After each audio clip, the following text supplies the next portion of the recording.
आजाद गुरुकुल में आपका स्वागत है। Hello everyone.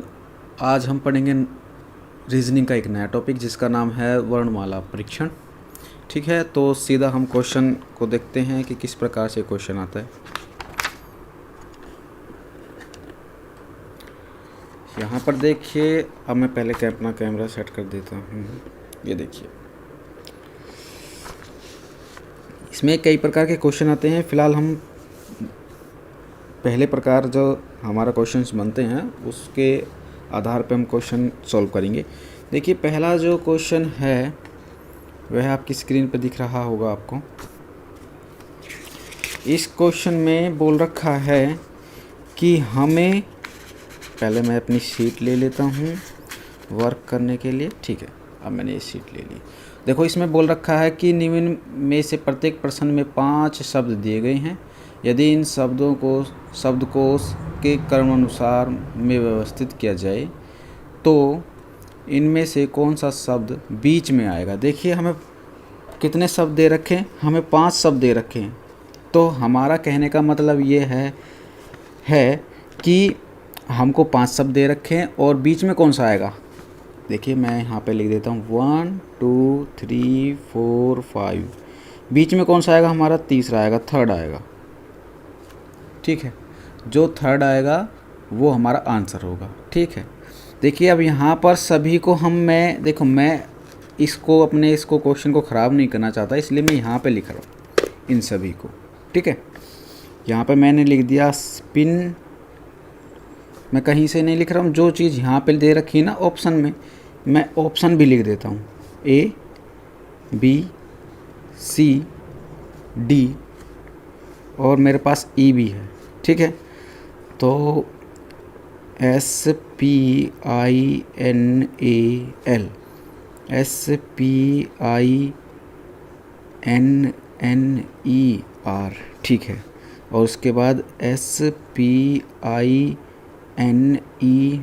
ये मैं एक एक अल्फ़ाबेट इसलिए बोल रहा हूँ क्योंकि अल्फ़ाबेट का ही सारा सिस्टम है यहाँ पर। SPINDLE।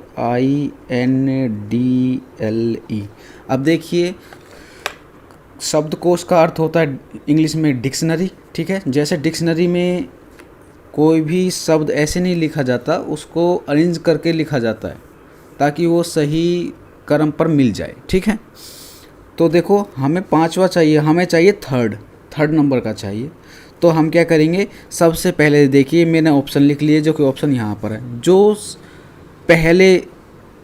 देखो, इसमें पहला जो शब्द है वो ये स्पिन आ रहा है, दूसरा ये है, तीसरा ये है सी में, डी में ये है और ई में ये है। ठीक है, तो हम क्या करेंगे, जो पहला अल्फ़ाबेट है, पहला अक्षर है, उसको चेक करेंगे कि देखो इसमें एस है, इसमें भी एस है, इसमें भी एस है, इसमें भी एस है, इसमें भी एस है, तो हम सभी को काट देंगे। ठीक है, ये मैंने काट दिए। ओके, अब देखिए, अब हम दूसरे अक्षर पे चलेंगे। देखिए, इसमें पी है, इसमें भी पी है, सी में भी पी है, डी में भी पी है और ई में भी पी है, तो इसको भी काट देंगे। ठीक है, अब उसके बाद देखिए, अब हम तीसरे अक्षर पे चलते हैं। इसमें सभी में आई है तो हम आई को भी काट देंगे। ये हमने आई भी काट दी। ठीक है, अब उसके बाद हम अगले अक्षर पे चलेंगे। हमारे पास एन है, एन सभी में है तो हम सभी को काट देंगे। ओके, ठीक है, अब उसके बाद देखिए, इसमें ए में ई है अगला अक्षर, और बी में ए है, सी में एन है और डी में ई है और ई में डी है। तो हम क्या करेंगे, सबसे पहले हमारे अल्फ़ाबेट में कौन सा आता है? ए आता है, अंग्रेजी का अल्फ़ाबेट। ठीक है, तो जो पहले देखो, अब बी में ए आ रहा है और इसमें ई आ रहा है, या फिर आप ऐसा कर लीजिए, इनकी नंबरिंग डालिए, जो आपने नंबरिंग याद कर रखी होंगी। देखो, मैंने अपने हिसाब से याद कर रही है, A1 डाल रखा है मैंने, एन निहाल यह 13 नंबर पे आता है, E5 पे आता है, D4 पे आता है और E5 पे आता है। ठीक है, तो पहले नंबर पे A आ रहा है। ठीक है, क्योंकि इसका 1 नंबर पर इसका स्थान है, तो इसको हम फर्स्ट कर देंगे, फर्स्ट। ठीक है, अब उसके बाद अब कितने बचे? ए ऑप्शन बचा, सी ऑप्शन बचा, डी ऑप्शन बचा और ई ऑप्शन बचा। अब इनमें चेक करेंगे हम।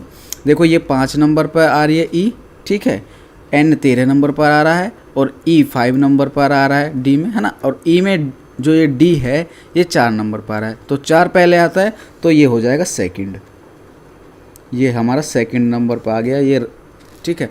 अब हमें थर्ड नंबर पर देखना है, थर्ड नंबर पर कौन आता है, तो हमारे पास क्या बच गया, ऑप्शन ए बच गया, ऑप्शन सी बच गया, ऑप्शन डी बच गया।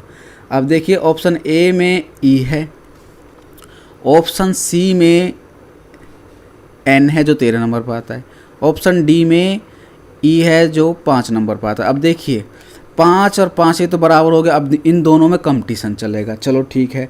अब देखिए इस ई के बाद कोई भी अक्षर नहीं है ना यहाँ पर, और इसके बाद और भी अक्षर हैं, तो ई से तो ई कट जाएगा, ठीक है। अब बचा क्या, यहाँ पर तो कुछ भी नहीं बचा, सब कट गए, तो जब इसके पास अक्षर नहीं बचे तो फर्स्ट क्या हो जाएगा, ये ही आ जाएगा। इन दोनों में फर्स्ट आ रहा है, ठीक है, क्योंकि इन दोनों के अक्षर सेम थे ना, तो ये क्या हो जाएगा, हमारा थर्ड हो जाएगा,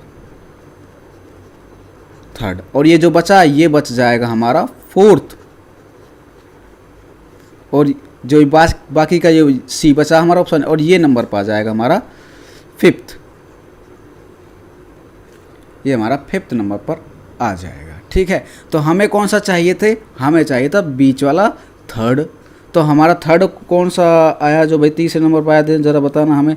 हमारा ए ऑप्शन है जो वो थर्ड नंबर पर आया है, तो इसलिए हम क्या कर देंगे, ए टिक कर देंगे, ठीक है। आई होप आपको ये समझ में आ गया होगा। अगर समझ में नहीं आया तो मैं चलो एक और क्वेश्चन ले लेता हूँ। अब मैं क्वेश्चन नंबर 2 की बात करता हूँ, ठीक है। क्वेश्चन नंबर 2 में देखिए, उसमें अब मैं ऑप्शन लिख ले रहा हूँ। देखिए मैं ऑप्शन लिख रहा हूँ, लेकिन आपको पेपर में ऑप्शन नहीं लिखने, वो डायरेक्ट आपको काटने हैं, ठीक है। ए, बी, सी, डी और ई, मेरे पास 3 ऑप्शन हैं, 4 और ये 5, ठीक है।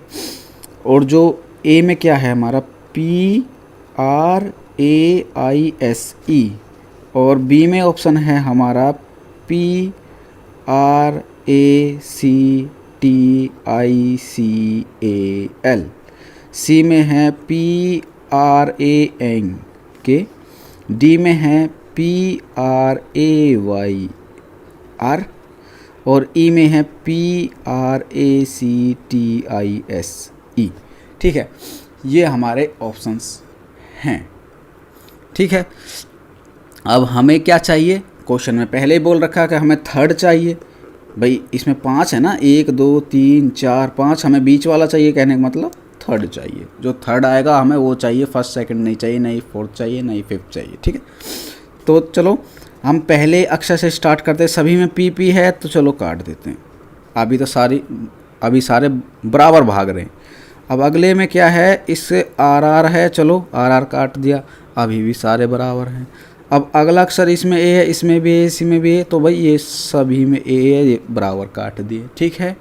अब देखिए इसमें क्या है, आई है, हाँ जी आई है, और इसमें सी है, इसमें एन है, इसमें वाई है, इसमें सी है। आपको बता दूं, आप चाहे तो आप इन्हें डायरेक्ट भी कर सकते हो और चाहो तो नंबर भी लिख सकते हैं। मैं नंबर लिख रहा हूं ताकि आपको हमेशा याद रहे, जैसे कि सी तीसरे नंबर पर आता है, वाई कितने पे आता है 25, ठीक है। एन निहाल 13, देखो मैंने निहाल एन 13 नंबर पर आता है, मैंने इस एन को याद कर रखा है निहाल नाम से। किसी आपके बहुत सारे दोस्त होंगे, कोई भी दोस्त है या फिर आपका कोई भी जिसके आप फ़ैन हो, ठीक है, उनको नाम याद कर, इनका नाम याद कर सकते हो आप, ठीक है। जैसे कि महेश 13, निहाल 14, हरिंदर 8, ठीक है, आइसक्रीम I9, ठीक है, ऐसे आप याद कर सकते हो। चलो ये तो अल्फ़ाबेट के बारे में बात हो गया। C3 पे आता है और I9 पे आता है, ठीक है। अब इनमें देखते हैं, देखो ये 9 नंबर पर आ रहा है I, ये C तीसरे नंबर पर आ रहा है, N 13 पे आता है, ठीक है, Y 25 पे और C 3 पे। अब देखिए 9 से पहले 3 आता है ना, लेकिन 3 इसमें भी आ रहा है बी ऑप्शन में और 3 इसमें भी आ रहा है। कहने का मतलब मेरा ये है कि ई में देखो सी भी आ रहा है और बी में सी भी आ रहा है। अब क्या करेंगे, हम इन दोनों में कंपटीशन चलाएंगे, इन दोनों में, ठीक है। इन दोनों में से फर्स्ट और सेकंड निकलेगा। तो देखो पहले तो मैं सी और सी को काट देता हूँ, 3 3 बराबर है ना, इसको काट दिया। उसके बाद अब देखो इसमें टी आ रहा है और इसमें भी टी आ रहा है, चलो तो दोनों बराबर है तो काट देंगे। अब देखो इसमें आई आ रहा है, इसमें भी आई आ रहा है, दोनों कट गए।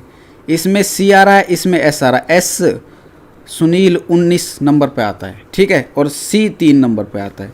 तो फर्स्ट कौन सा हुआ, 3 नंबर वाला, इसका नंबर पहले आएगा ना, तो ये जीत गया। तो इसको क्या बोल देंगे हम, ये फर्स्ट है और ये सेकंड है, ठीक है। अब बचे हमारे पास option D, option C, option A. अब देखिए इनमें एन है और इसमें वाई है, इसमें आई है।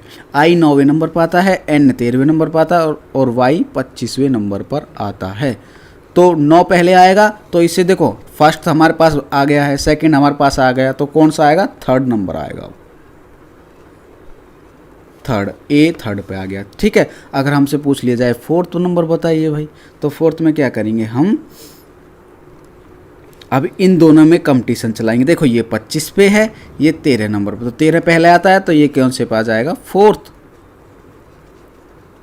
और ये कौन से पे आ जाएगा, ये आ जाएगा हमारा फिफ्थ, ठीक है। डी हमारा फिफ्थ पे आ जाएगा। तो हम बोल सकते हैं ए बी सी, शायद आपको नहीं दिख रहा होगा, चलो मैं थोड़ा सा और ऊपर कर देता हूँ। तो हम बोल सकते हैं ए बी सी डी और ई। हमारा ए कितने पाया, थर्ड पर, बी कितने पाया हमारा, फर्स्ट पर, और सी हमारा कितने पाया है, सी को देखिए ज़रा, ये आया हमारा फोर्थ पर, ठीक है। डी हमारा आया फिफ्थ पर और ई हमारा आया सेकंड पर, ठीक है। तो अब यहाँ से हमें थर्ड मिल जाएगा आराम से, तो ठीक है, हमें पता है भाई ए जो ऑप्शन है वो थर्ड है, ठीक है। तो हम ए ऑप्शन लगा देंगे। ओके, आई होप आपको ये सब समझ में आ गया होगा। इससे आसान तरीका मुझे तो कोई मिला नहीं। मैं भी अपने कंपटीशन, जब मैंने कंपटीशन का एग्ज़ाम क्लियर करा था, मैंने भी यही रूल फॉलो करा था। इस रूल से इजी कोई भी रूल नहीं है, ना ही आपको कोई भी टीचर इस तरीक़ा से पढ़ाएगा, क्योंकि ये रूल मैंने खुद ने डेवलप किया है, ठीक है, ये आपस में काटने वाटने का। चलो, तो आशा करता हूँ मैं कि आपको ये समझ में आ गया होगा। नहीं समझ में आया तो आप वीडियो को दोबारा से देखिए। अगर फिर भी समझ में नहीं आया तो वीडियो को स्किप करिए, छोड़िए, कोई दूसरा चैनल देख लीजिए, ठीक है। Thank you so much.